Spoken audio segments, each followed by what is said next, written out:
number of big challenges on X-Men, and I would suppose that if I was going to break it into sequences, that the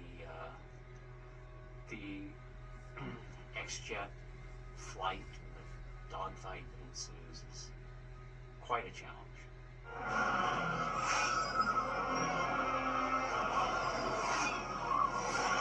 Mike Fink started us with an animatic that he created of what he wanted to see from a choreography point of view. And we duplicated that, knowing that we had to build a system to go create tornadoes and sky and background. Everything in the shot was on the computer. There were no real elements. We knew this from the beginning. So we used the computer to go and choreograph exactly what Mike had in his animatic to start there and figure out where the ground plane would be. And at the same time when we were choreographing and making sure Mike was happy with the choreography, we were building a system for the tornadoes.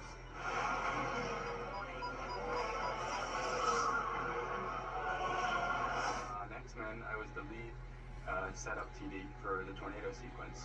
So I worked on all the R&D for how we were going to accomplish creating over 100 tornadoes for the dogfight sequence in X-Men 2.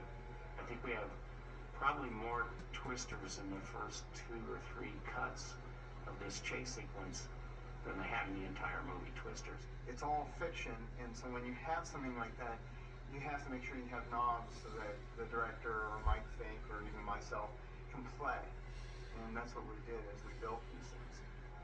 So what we're looking at now is a finished composited blender from one of the shots in the tornado sequence, the dogfight sequence. This is the second shot that has tornadoes in it, and it was a particularly difficult shot.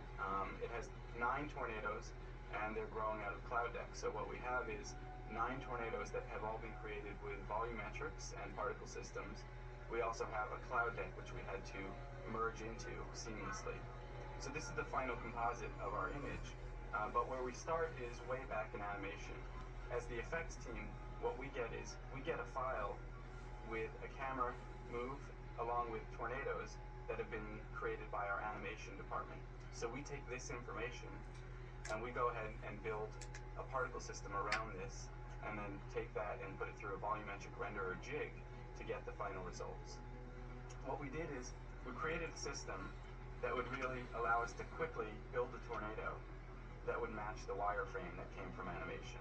What we have is, we have our tornado skin. From this, we extract a spline, or a line that runs right down the center. It's kind of like the backbone of the tornado. And on each one of those points of the backbone, there's a certain attribute that tells us how wide the tornado is at that point.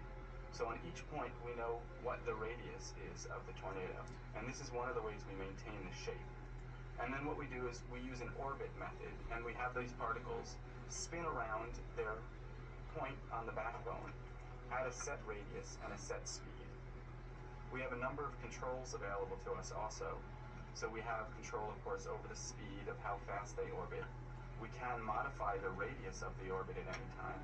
And you'll notice that if I were to make the radius much larger, the particles are actually going to orbit much slower now. So we have some calculations that will adjust the speed based on the radius of the tornado.